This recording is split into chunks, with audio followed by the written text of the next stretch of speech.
ఈరోజు ఉపాధి హామీ చట్టం మహాత్మా గాంధీ పేరుతోటి మరి పేదలకు ఉపాధి కల్పించాలి, వలసలు తగ్గించాలి, మరి వెట్టి చాకిరి నుంచి విముక్తి కల్పించాలి అనేటువంటి లక్ష్యంతో ఒక ప్రధాన పాత్ర ఉమ్మడి ఆంధ్రప్రదేశ్లో ప్రిన్సిపల్ సెక్రటరీగా ఉంటూ ప్రధాన పాత్ర పోషించినటువంటి ఈనాటి మా AICC general secretary, AICC incharge Jharkhand Kuppula Raju గారికి, అదేవిధంగా మీడియా చైర్పర్సన్ రామ్మోహన్ రెడ్డి గారికి, మరి అదేవిధంగా శ్రావణ్ గారికి, ఇతర ప్రీతం గారికి, ఇతర సోదరులు బల్లన్న గారికి, వేదిక మీద ఉన్న సోదరులందరికీ పేరు పేరున హృదయపూర్వక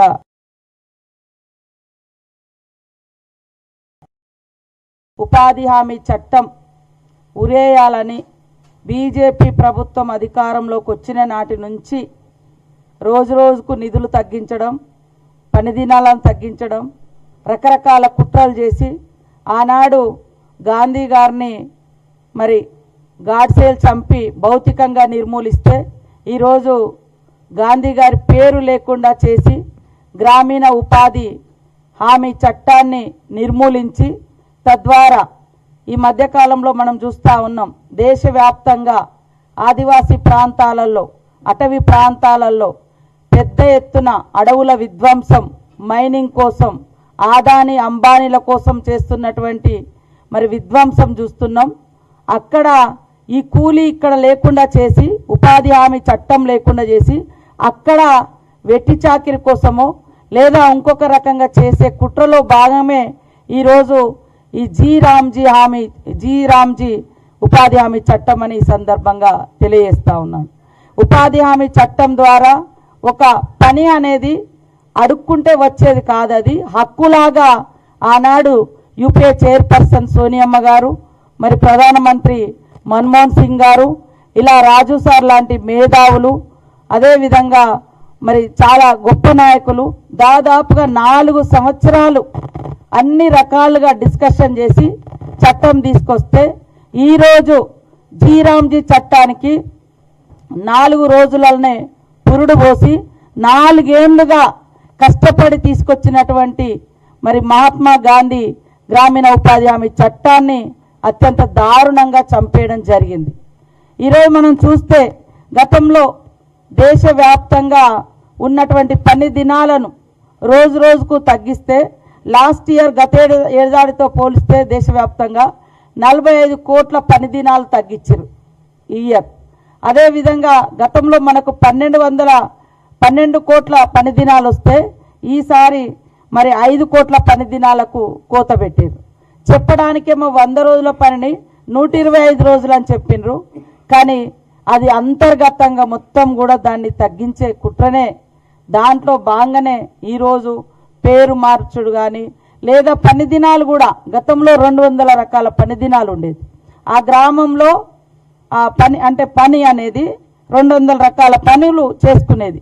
కాలువలు కావచ్చు, సిల్టులు కావచ్చు, మొక్కలు కటింగ్ కావచ్చు, రోడ్లు సాఫ్ చేసుకోవడం కావచ్చు, సీసీ రోడ్లు కావచ్చు, లేదా ఇంకా డ్రైనేజీలు కావచ్చు, రకరకాల వర్క్స్ అక్కడ మనం నిర్దేశించుకున్న ప్రకారంగా.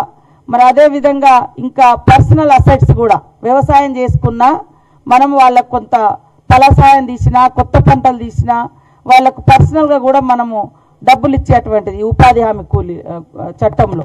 కానీ ఈరోజు అది లేకుండా అత్యంత దుర్మార్గంగా ఈనాటి బీజేపీ ప్రభుత్వం వ్యవహరించడం జరిగింది.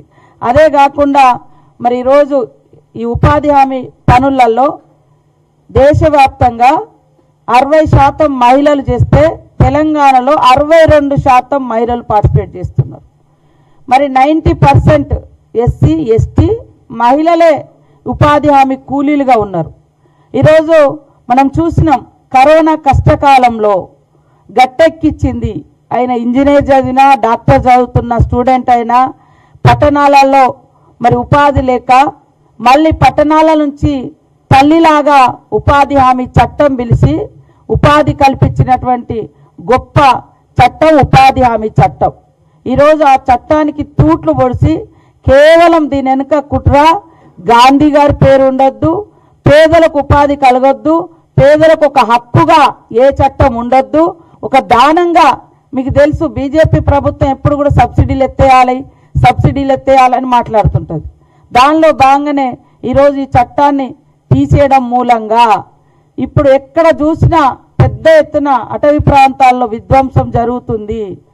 రేపు రాబోయే కాలంలో మైనింగ్లలో కూలీలుగా మార్చి ఇక్కడ సొంత ఊర్లలో పని హక్కు లేదు, పని చట్టం ఉండదు. కాబట్టి ఇంకా ఎక్కడికో ఒకటి కాడికి పోయి బతికేటువంటి దుర్మార్గమైనటువంటి దుష్ట ఆలోచనే ఈరోజు మరి గ్రామీణ ఉపాధి హామీ చట్టాన్ని, గాంధీ గారి పేరు మీద ఉన్న చట్టాన్ని తూట్లు పొడవడము. కాబట్టి దీన్ని మేము తీవ్రంగా ఖండిస్తూ ఉన్నాం. ఖచ్చితంగా ఈరోజు ప్రజల యొక్క జీవన ప్రమాణాలు పెరగడంలో ఉపాధి హామీ చట్టం చాలా కీలకమైనటువంటి పాత్ర పోషిస్తుంది. వాళ్లకు నచ్చిన పని, వాళ్లకు పని కల్పించిన సందర్భాల్లో పని దొరికింది. కానీ ఈరోజు వీళ్ళు తీసుకొచ్చినటువంటి చట్టం మూలంగా భవిష్యత్తులో పేదలకు పని దొరకడం కూడా కష్టమై మళ్ళీ బానిసత్వంలోకి, మళ్ళీ వెట్టి చాకిరిలోకి దింపే అటువంటి కుట్రలో భాగంగానే ఇది చేయడం జరిగింది.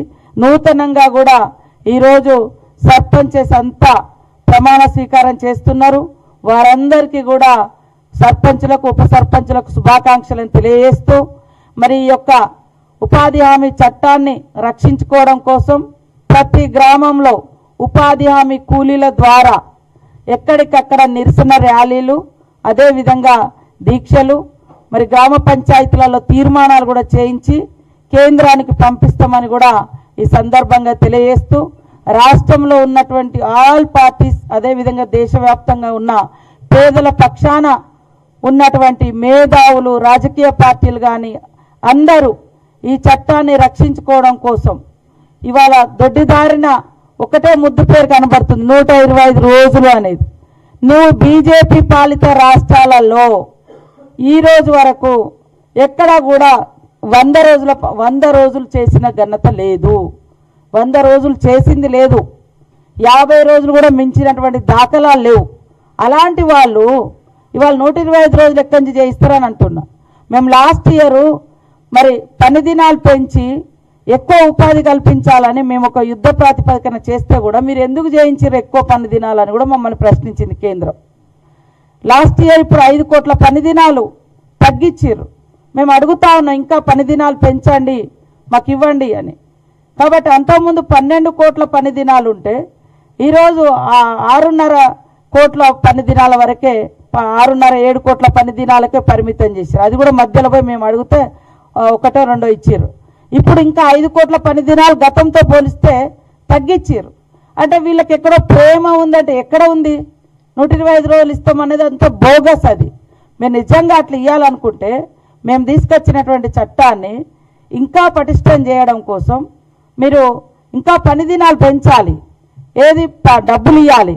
కానీ మీరు గతంలో అన్ని ఈ చట్టం తెచ్చేటప్పుడు మాత్రం 125 అన్నాడు. కానీ 100 రోజులు కూడా మీరు పని చేయించలేకపోయారు. మీ బీజేపీ పాలిత రాష్ట్రాల్లో 50 కూడా మించినటువంటి మా దాఖలాలు కనబడడం లేదు. కాబట్టి ఈరోజు తీసుకొచ్చినటువంటి మోడీ ప్రభుత్వం తీసుకొచ్చినటువంటి పేదల రెక్కలు విరిచేసి ఉపాధికి ఉరివేసి గాంధీ గారి పేరును భౌతికంగా, అదేవిధంగా సిద్ధాంతపరంగా లేదా గ్రామీణ పేదల జీవితాలలో లేకుండా చేసేటువంటి కుట్రను మేము తీవ్రంగా ఖండిస్తా ఉన్నాం. ఆల్ పార్టీ సర్పంచెస్, అన్ని గ్రామాలలో సర్పంచెస్ కూడా కూలీల పక్షాన నిలబడి మరి మనకు అక్కడ ఏం పని అవసరం ఉందో అది పెట్టుకునే అవకాశం మనకు లేకుండా చేసేటువంటి కుట్రను కూడా తిప్పికొడుతూ ఈ ర్యాలీలు కూడా మరి 27-28 అనేది తొందరలోనే డిసైడ్ చేసి చెప్తాం. అందరూ ఇవాళ ప్రమాణ స్వీకారం ఇవాళ రేపు ఎల్లుండి ఇట్లా పెట్టుకున్నారు. కాబట్టి దీని మీద కూడా ఖచ్చితంగా సర్పంచెస్, గ్రామీణ ఉపాధి కూలీలు అందరూ కూడా పార్టిసిపేట్ అయ్యే విధంగా ఈ తీసుకొచ్చినటువంటి జీరాంజీ చట్టాన్ని కూడా దాంట్లో ఉన్న కుట్రలు కుతంత్రాలు కూడా పబ్లిక్ వివరిస్తామని తెలియజేస్తా ఉన్నాం. నమస్కారం. సరే, అది వేరే, ఆ తోలు తీసినప్పుడు చూద్దాం. కానీ ఇప్పుడైతే ఇది ఇప్పుడు ఉపాధి హామీ చట్టం మీద మేము మాట్లాడుతున్నాం. ఎందుకంటే చాలామంది పేదలు ఉన్నారు, ఉపాధి లేకుంటుంటే గ్రామీణ వ్యవస్థలో మరింత పేదరికం వచ్చే ప్రమాదం మీకు అందరికీ తెలుసు. కాబట్టి ఫ్లెక్సిబుల్గా ఉన్న చట్టం ఇది. అంటే వాళ్లకు పని కల్పించడం మన బాధ్యత. పని అడగడం వాళ్ళ హక్కుగా ఉండే, తర్వాత వాళ్ళ ఊర్లలో ఎలాంటి పనులు చేసుకోవాలో వాళ్ళే నిర్ణయించుకునే హక్కు కూడా వాళ్ళకు ఉండే. ఇప్పుడు అలాంటివన్నీ కూడా తీసేయడంతో చాలా ప్రమాదం ఏర్పడుతుంది గ్రామీణ అభివృద్ధికి. కాబట్టి దాన్ని మేము బీజేపీ తీసుకొచ్చిన ప్రభుత్వాన్ని ఖండిస్తూ ఉన్నాం.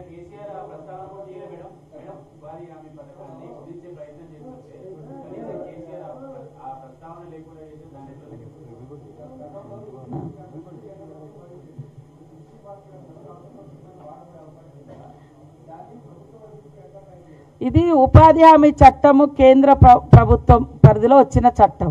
కేంద్రమే 100% భరించే చట్టం ఆనాడు తీసుకొచ్చింది. కానీ ఈరోజు బాధ్యతను వదిలేస్తున్నారు. కేంద్రం బీజేపీ ప్రభుత్వం వదిలేసి, రాష్ట్రాల మీద వదిలేసి, వాళ్ళ వెనుకంతా కుట్రలు వేరే. కాబట్టి ఇందాక మీరు అన్నట్టుగా గత ప్రభుత్వం ఉపాధి హామీ చట్టం మీద ఎప్పుడు కూడా వాళ్ళు సమీక్షలు చేయలేదు. ఇలా పేదల గురించి కాదు, వాళ్ళ అధికారం కోసమే వాళ్ళు మాట్లాడుతున్నారు. ఇప్పుడు ప్రతిపక్షం ఉన్నా అధికార పక్షం ఉన్నా ప్రజలలో ఉండేటోళ్ళు ప్రజానాయకులు.